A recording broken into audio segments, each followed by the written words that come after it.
Esse louvor que cantamos fala sobre adorar o Senhor não importa as circunstâncias. Palavras tão simples de ser pronunciadas, mas é tão difícil de aplicar, né? Mas quando o Senhor Jesus está como Rei em nossas vidas, nós adoramos a Ele e Ele acalma o nosso coração em meio a uma tempestade. Então vamos juntos cantar. O hino se chama Acalma o Meu Coração. Não tem na apostila, mas que você possa adorar junto comigo esse louvor, amém? Amém. Glória a Deus.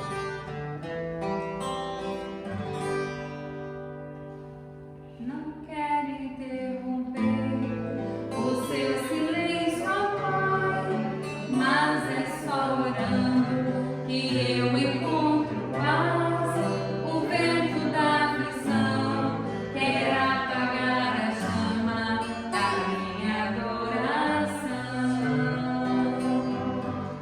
O mundo é um oceano, minha carne é um furacão, minha vida é um barquinho buscando direção. Descansa em minha alma e acalma a tempestade que agita o meu coração. Acalma o meu coração, acalma o meu coração. O vento está soprando, mas é te adorando que venço o mar da aflição. Acalma o meu coração, acalma o meu coração. Só venço este mundo se for em tua presença. Acalma o meu coração. O barulho do mar vem pra me confundir. Ó Pai, não deixa as ondas minha fé diminuir. Perdoa se eu pensei em meio ao teu silêncio não estivesse aqui. Viver na superfície sem poder respirar é o mesmo que morrer por não te adorar. O seu oxigênio, Senhor, sem tua presença, minha fé vai naufragar. Peça pra Ele. Acalma o meu coração, acalma o meu coração. O vento está soprando, mas é te adorando que venço o mar da aflição. Acalma o meu coração, acalma o meu coração. Só venço este mundo se for em tua presença. Acalma o meu coração, acalma o meu coração, acalma o meu coração. O vento está soprando, mas é te adorando que venço o mar da aflição. Acalma o meu coração, acalma o meu coração. Só venço este mundo se for em tua presença. Acalma o meu coração. Acalma, Senhor, o nosso coração. O barulho deste mundo está muito alto, o vento está muito forte, mas o Senhor acalma a tempestade. A natureza te obedece, os principados e potestades te obedecem. Nós queremos te obedecer e te obedecemos, Pai. Então acalma o nosso coração. Seja o refrigério, Senhor, para a nossa alma. Em nome do Senhor Jesus. Amém. Amém. Então nós vamos estar assentados. Glória a Deus. A paz do Senhor, meus amados irmãos. Que bom estarmos aqui em um culto ao Senhor Jesus. Amém? Nós estamos aqui por uma razão só, pela presença de Deus. Amém, amados? Amém.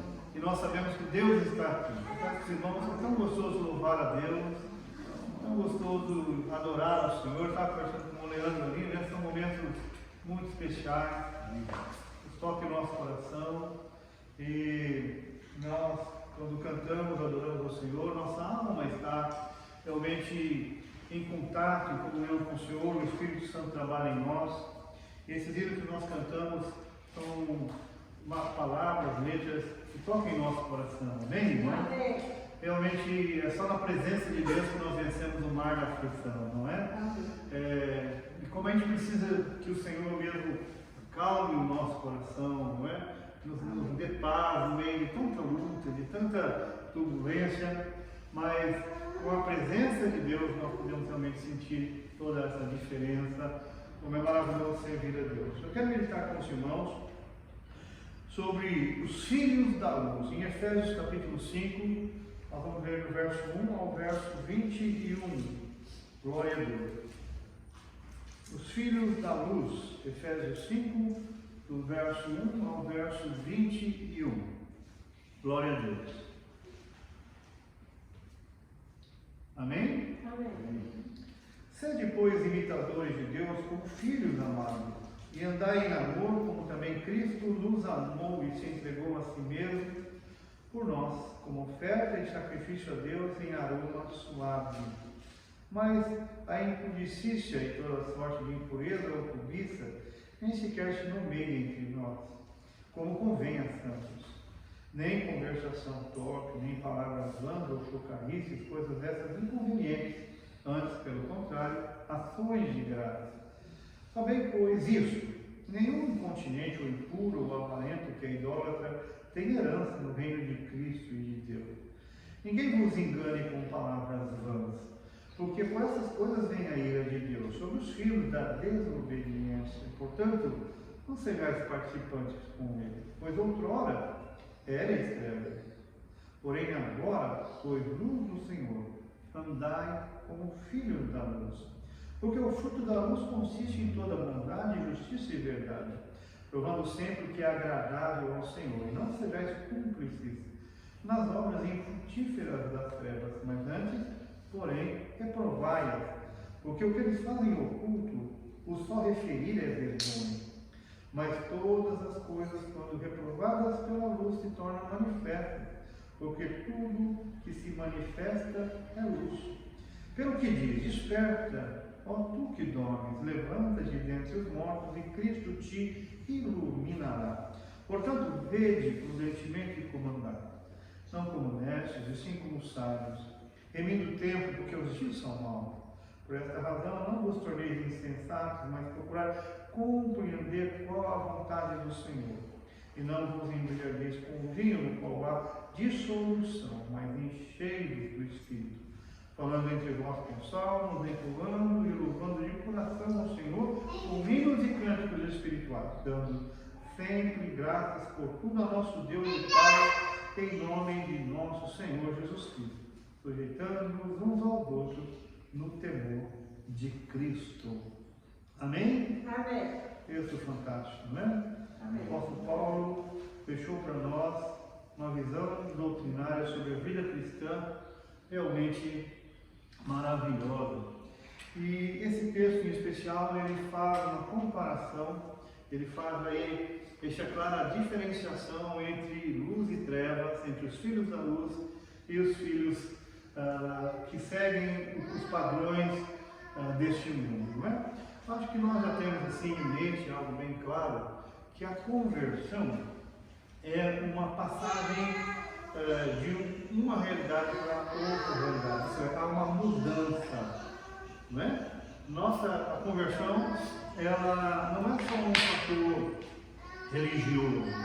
A conversão, na verdade, é um fator espiritual, que faz com que haja uma mudança muito radical dentro de nós, que trabalha em nossa mente, em nossas emoções, em nosso comportamento, e nos muda totalmente de objetivo, da forma de olhar o mundo. A conversão, por isso que a própria Bíblia chama de novo nascimento, não é?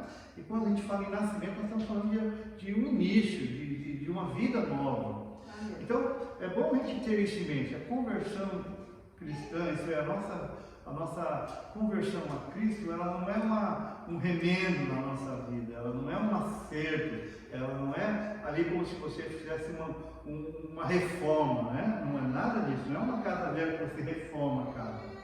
A conversão é colocar aquela casa velha para baixo e construir uma nova, certo? É uma nova vida. E de fato, embora isso possa levar um tempo maior que acontece esse processo de transformação, mas esse é o projeto, é essa a ideia, é esse o propósito de Deus. Por isso que Paulo escreve na carta aos Coríntios, né? Aquele que está em Cristo é nova criatura, as coisas velhas se passaram, eis que tudo se fez novo. A Bíblia fala sobre despojar do velho homem. Despojar é tirar, como se tirar uma roupa e colocar uma roupa nova. Aquela velha não é remendar uma roupa, não é pintar, dar uma nova cor, é tirar ela e colocar uma nova. Isso é, fica muito claro que a conversão é uma mudança radical na nossa vida. E de fato é isso que acontece. Nós começamos a fazer lembranças e comparações de tudo que éramos e o que vai acontecendo e o que vai sendo em nós. A gente percebe que realmente essa realidade bíblica não só pode ser comprovada na prática, mas é uma bênção para nós, não é? É uma nova oportunidade, uma nova chance, uma nova vida. E eu louvo muito a Deus por isso, porque é uma reconstrução, essa oportunidade que Deus nos dá de apagar o passado e reconstruir uma nova vida, isso é misericórdia, não é? Isso é grande misericórdia. Por isso que a misericórdia ela antecede o juízo. Uma pessoa, quando ela pega em qualquer ato criminoso e ela vai para julgamento, se ela chegar diante do juiz, e o que acontece muitas vezes, eu já vi isso em julgamentos, né? Eu tive presente algum, o cara chega lá arrependido, dizendo, ó, eu já vi advogado, meu cliente já mudou, ele hoje pensa diferente, ele quer uma chance para recomeçar a vida. Eu tive um julgamento, olha, é um rapaz tão jovem, tão novo, vamos jogar uma pessoa dessa na cadeia, vamos dar uma chance. E houve um apelo que, ainda que não se usasse a palavra misericórdia, mas foi isso que o advogado apelou, né? Tentou mexer no sentimento dos jurados ali, enfim, do pessoal, na ideia de trazer a ele, sim, ele merece uma nova oportunidade. Mas o que aconteceu? Tanto os jurados, enfim, todo o desfecho daquele julgamento não foi nada favorável ao rapaz, ele ficou condenado, ele foi para a cadeia. Por quê?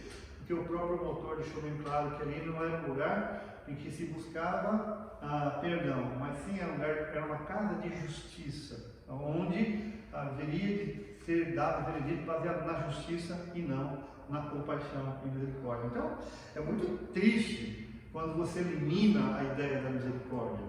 Se nós dependêssemos só da justiça, nós não teríamos essa oportunidade de recomeçar uma nova vida. Nós não teríamos oportunidade. Essa oportunidade é baseada no grande amor e na misericórdia e perdão de Deus. Então temos que aproveitar o máximo. Amém, irmão? Aproveitar o máximo essa chance que Deus nos dá de o quê? De poder reconstruir. E o bom é que essa reconstrução nós ganhamos um engenheiro permanente, irmão, que vai ditando a nós como que deve ser construída ou reconstruída essa nova vida, né? Enfim, o Espírito Santo, ele vai dizendo, isso é bom, isso é mal, isso é certo, isso é errado. Ele vai nos trilhando no caminho bom para construir uma casa boa agora. Amém, irmão? Para construir uma casa que realmente seja uma casa ideal, de acordo com a vocação, de acordo com a oportunidade, de acordo com o chamado que recebemos em Cristo Jesus. Portanto, que dessa forma, o capítulo 5 de Efésios, Paulo, ele conhece a ideia. Ele diz assim, agora vocês são filhos de Deus, sede, pois, imitadores de Deus, como filhos amados. Então, ele está dizendo de padrão. Qual era o nosso padrão antes? Antes de Cristo, qual era o padrão que nós seguíamos?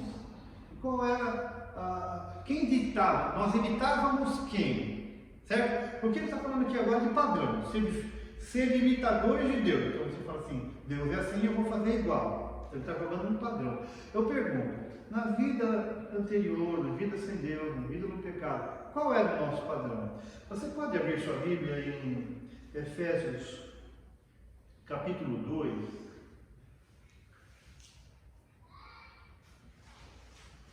Paulo fala sobre isso. Qual era o nosso padrão antes de encontrarmos a Cristo? Eu vou ler.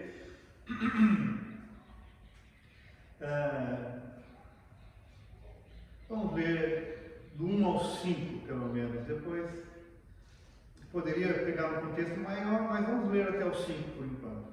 Efésios 2, 1 ao 5 diz assim: Ele nos deu vida, Ele vos deu vida, estando vós mortos nos vossos delitos e pecados, nos quais andastes outrora, segundo o curso desse mundo, segundo o príncipe da potestade do ar, do espírito que agora atua nos filhos da desobediência, entre os quais também todos nós andávamos outrora, segundo as inclinações da nossa carne, fazendo a vontade da carne e dos pensamentos, e éramos por natureza filhos da ira, como também os demais. Mas Deus, sendo riquíssimo em misericórdia, por causa do grande amor com que nos amou, e estando nós mortos em nossos delitos, nos deu vida juntamente com Cristo, pela graça sois salvos. Fantástico, não é? Se nós compararmos Efésios 2 com Efésios 5, nós veremos aqui o contraste bem claro, né? Antes nós éramos filhos da ira, Efésios 2.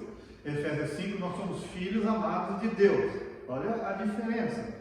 Em Efésios 2, nós andávamos segundo o curso desse mundo. O que é o curso? O que é um curso do rio? É o caminho que ele segue, a trajetória que ele usa. Então, o mundo, o que é o mundo? É a sociedade corrompida. A sociedade corrompida ditava as normas que nós seguíamos. Nós íamos juntos.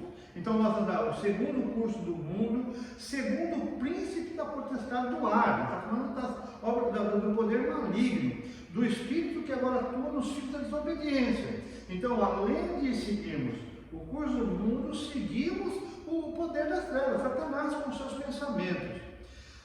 Seguíamos as inclinações da nossa carne, isso é, o ser humano, ele tem a tendência de fazer coisas más, não é? A gente percebe isso, que teologicamente a gente chama da queda, né? E as consequências que a queda nos trouxe, a inclinação da carne, do pecado, e a gente pode perceber, é muito mais fácil a pessoa fazer o que é errado do que é certo, não é? A tendência carnal, humana, animalesca do homem é justamente inclinar-se às coisas ruins. Então isso é dizendo, nós não tínhamos freio, nossas inclinações é que nos guiavam. Então nós seguimos essas inclinações, nós não tínhamos um freio, um domínio próprio, um ideal que refreasse essa. Até hoje nós sentimos o impulso dos desejos carnais, mas em compensação, quando somos filhos da luz, nós temos o quê? O Espírito Santo que nos traz o fruto do domínio próprio e nos leva a não fazer o que a inclinação da carne nos manda, mas aquilo que agrada a Deus, sabe? Então vem um exemplo, alguém faz alguma coisa, vem aquela raiva em nós como uma reação de vingança. Todos nós sentimos isso, mas quando alguém é filho da luz, o Espírito Santo faz com que sua reação seja controlada e ele haja para agradar a Deus e não segundo a inclinação da carne. Mas em Efésios 2, quando nós estávamos ainda no pecado, nós seguimos a inclinação da carne. Se era para brigar, brigava, se era para xingar, xingava, enfim, outras coisas mais. Fazendo a vontade da carne no pensamento, que eram por natureza filhos da ira. Interessante que em Efésios 2, ele diz que nós éramos filhos da ira, e em Efésios 5 nós somos filhos da luz. Que legal, não é? Nós precisamos entender isso. Nós precisamos entender isso. É por isso que a conversão é mais do que nós imaginamos. Em Efésios 2, filhos da ira, como os demais, filhos da desobediência, seguindo o curso do mundo, andando segundo as inclinações da carne. Agora em Efésios 5, somos filhos da luz, imitadores de Deus nosso Pai. Vamos voltar em Efésios 5 lá agora. Bom, o que Paulo usa no argumento de Efésios 5 é a questão da coerência, não é?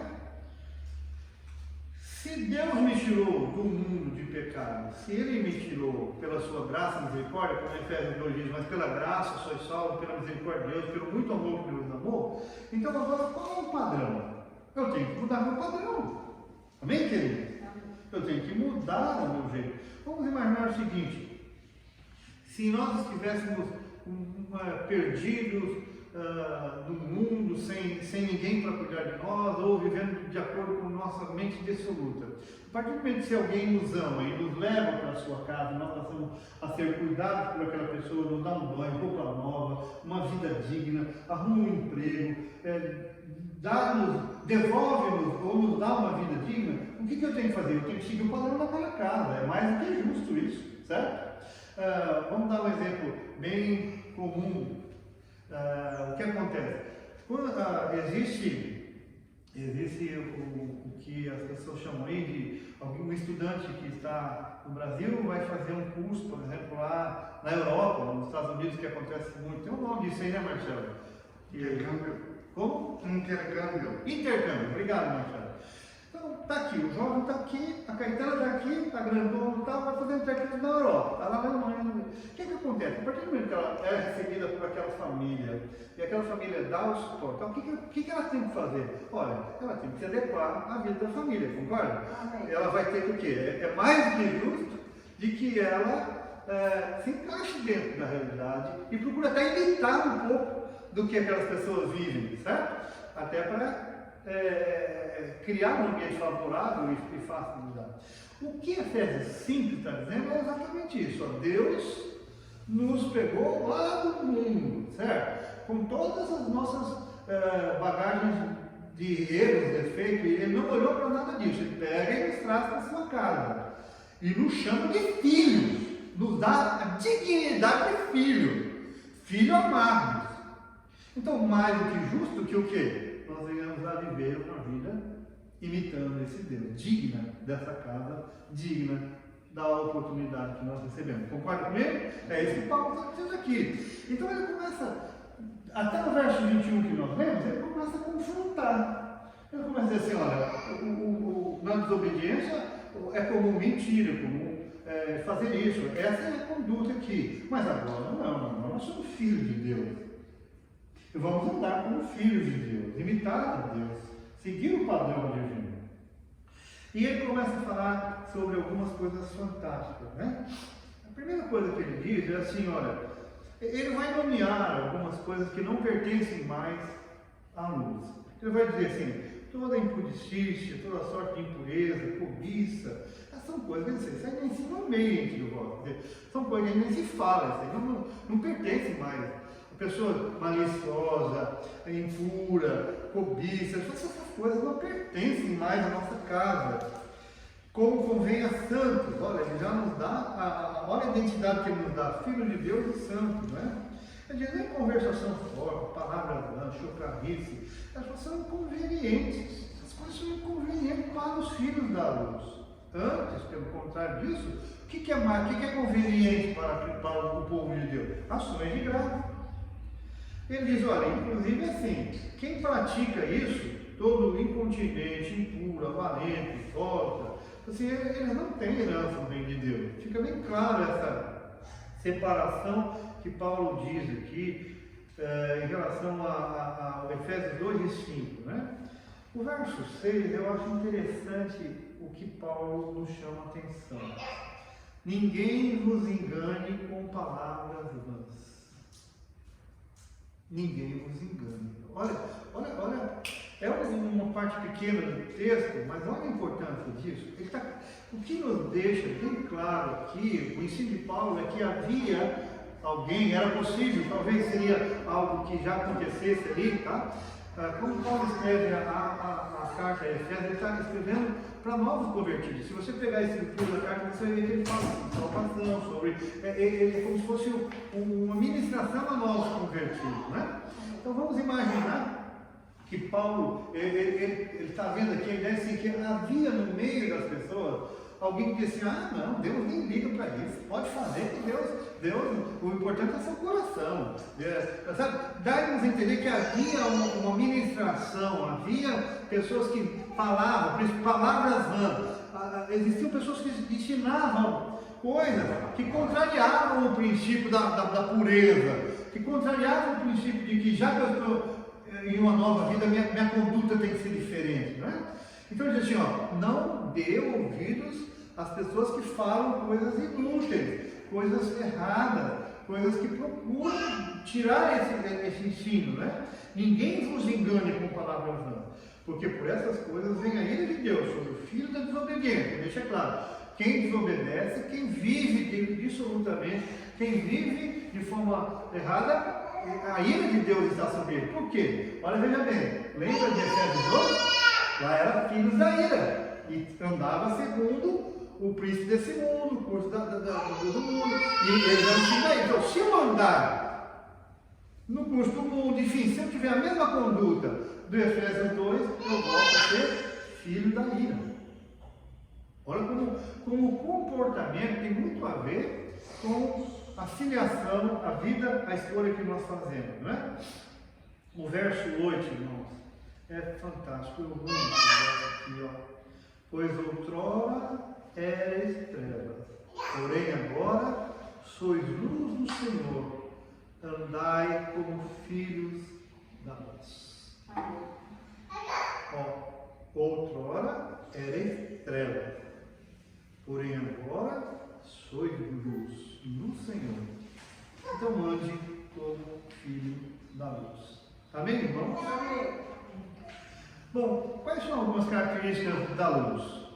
Ele diz assim, porque o fruto da luz consiste em toda bondade, justiça e verdade. Amém? Bondade, justiça e verdade. São coisas que devem existir em nós.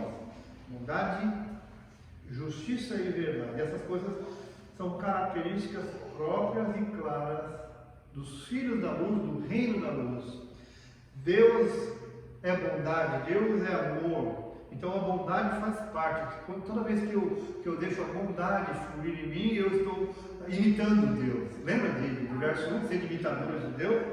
Justiça, Deus é o Deus justo, perfeito. Então quando eu não sou uma pessoa infiel, uma pessoa injusta, com duas balanças, ou que trata as coisas de forma parcial, ou maliciosa ou maldosamente, eu estou sendo das trevas. Mas a partir do momento que eu vivo a justiça, a verdade, eu então estou sendo imitador do Pai, porque meu Pai é justo, né? E a verdade. Existe uma coisa que a Bíblia mostra muito, como Deus, ele é a revelação da verdade, não é? Então essas coisas são fantásticas, não é? Paulo diz que não somente não devemos praticar as obras das trevas, como também não devemos ser cúmplices delas. Como que alguém pode ser cúmplice de uma obra das trevas? Quando ele é conivente, atua junto, quando ele faz aquilo como parceria, não é? Pare e pense nesse versículo aqui. O que você pode fazer, o que eu posso fazer, o que nós podemos fazer, sendo cúmplices das obras infrutíferas das trevas. O verso 11 diz que devemos inclusive reprová-la. Mas todas as coisas, quando são reprovadas pela luz, se tornam manifestas, porque tudo que se manifesta é luz. Glória a Deus. Tudo que se manifesta é luz.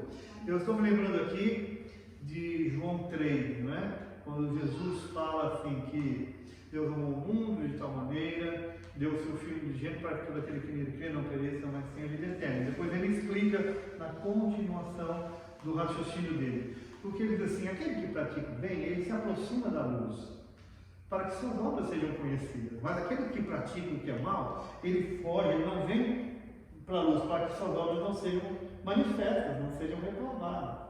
Então, o que Jesus diz em João 3, lá, se você quiser dar uma conferida? Ele está falando exatamente isso aqui. A luz manifesta tudo. Gente, esse aqui tem uma coisa interessante para nós entender. Por que muita gente rejeita o Evangelho? Por que muitas pessoas não gostam do Evangelho? Porque o Evangelho expõe nossos erros. O Evangelho expõe as vergonhas. O Evangelho expõe nossas condutas. Então, quando alguém não está disposto a consertar a sua vida, quando alguém não tem interesse nenhum, ou não sente a vergonha do pecado, nem sequer quer sair do pecado, então o Evangelho vai ser uma coisa que o incomoda, é um espinho, entende? Porque a luz manifesta tudo, é impossível, isso é uma questão clara, não é? A luz, ela traz à tona a realidade, a verdade, isso é Deus. Por isso Deus é luz, Cristo é luz, eu sou a luz do mundo, ele diz. Então, agora, quando eu quero, interessante que, em relação a isso, é interessante, quando alguém sabe que tem pecado, mas quer se livrar dele, a pessoa quer uma vida nova, embora sabendo dos seus erros, ele pode se aproximar para a luz. Porque o medo dele não é que sejam vistas o seu pecado, ele não tem problema de expor, porque ele sabe que Jesus vai limpá-lo, certo? Amém. Quando você vai limpar uma casa, você não pode limpar uma casa no escuro. Então, eu posso ver o meu pecado, mas se eu quero me livrar dele, eu posso me aproximar, porque ainda que ele seja manifesto, Deus irá limpá-lo. Não é isso? Coisa maravilhosa. Mas as pessoas não gostam da luz quando não querem que seus pecados sejam manifestos para que saiam da vida dele, não é? Agora, o verso 14 é um apelo evangelístico, inclusive. Pelo que diz: desperta, tu que dormes, levanta-te dentre os mortos, e Cristo te iluminará. Amém. O verso 15 é uma conclusão de tudo aquilo que ele já havia dito. Portanto, vede prudentemente como andai, não como necios, e sim como sábios. Diz: olha, vocês entenderam a diferença das trevas da luz, dos filhos da ira e dos filhos amados de Deus. Vocês então agora, portanto, têm que levar em conta isso. E não pode viver de qualquer forma. Não pode andar como andam os gentios. Não pode viver da mesma forma do mundo. Não pode seguir os princípios das paixões carnais. Porque agora vocês são filhos de Deus e filhos amados. Vocês são filhos da luz, não é? E então procure compreender a vontade do Senhor. Verso 17. Procure compreender a vontade do Senhor. Verso 18, não vos embriagueis com vinho. Aqui ele está falando daquelas orgias. Ele fala: ao invés de vocês fazerem o que faziam antigamente, antes vocês se alegrem e se encham, e se jubilem e se alegrem com o Espírito Santo, com o Espírito Santo. E vivam uma vida de comunhão, de edificação mútua, com salmos, louvando a Deus. Esse é filho da luz. É isso que Paulo está dizendo. Essa é a característica dos filhos da luz, onde o amor reina, ações de graça a Deus reina, onde as coisas espirituais têm a primazia e onde eu procuro uma conduta condizente com a casa pelo qual hoje eu fui adotado, que é a casa de Deus. Então eu devo ser condizente com a conduta imitando a Deus, seguindo os seus projetos. Amém, irmão? Amém. E eu quero finalizar dizendo uma coisa. Feliz aquele que consegue viver assim, sabe, irmãos? É muito fácil. Eu vou me colocar aí na minha autoanálise, mas vocês poderão fazer o mesmo. Pensa assim: qual era o tipo de vida que eu tinha antes de Cristo, o que eu colhia e como eu vivia? E para agora e compara com a vida com Cristo, como ela é e o que eu colho hoje. E eu vou dar aqui o que eu posso dar de contribuição da minha vida, mas claro que isso é muito pessoal. Mas eu digo assim: eu jamais, eu nem penso, nem imagino uma vida como eu vivia sem Cristo. A vida com Cristo é incomparavelmente melhor, é indiscutível. Entende? É indiscutível. Fardo levemente, o projeto de vida, os ideais a ser alcançados, a paz que a gente sente. É verdade, tem luta, tem problema, tem. Enfim, a gente lida com os nossos pecados, mas sempre com o objetivo de aprimorar, de nos livrar dele. Olha, amados, Paulo diz em uma das suas cartas que ele tenha vergonha das coisas que ele praticava, que até falar seria para ele vergonhoso. Mas a nova vida em Cristo Jesus é incomparavelmente melhor.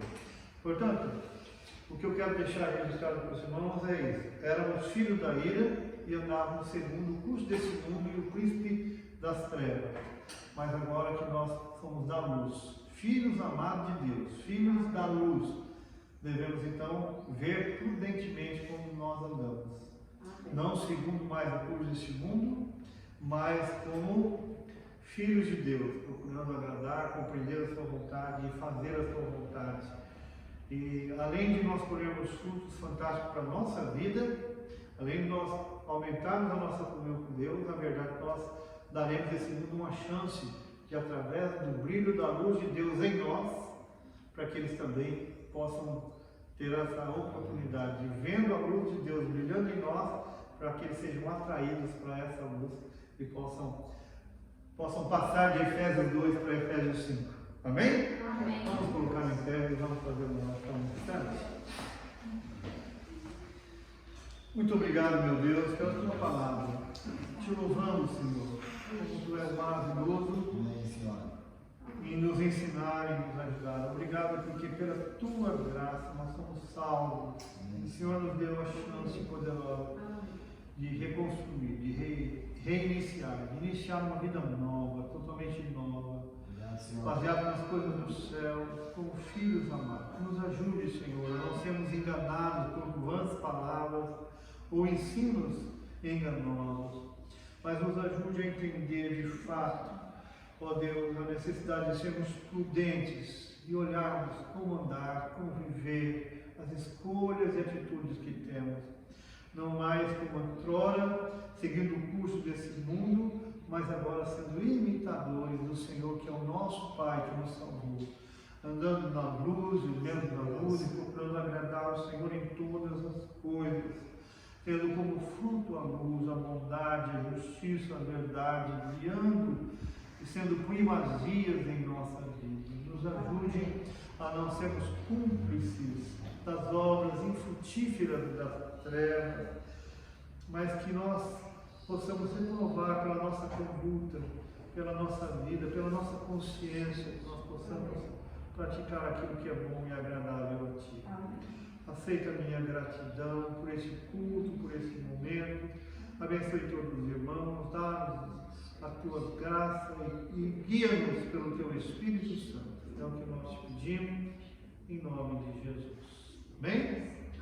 Deus abençoe, meus queridos. Foi muito bom estar com você. Amém?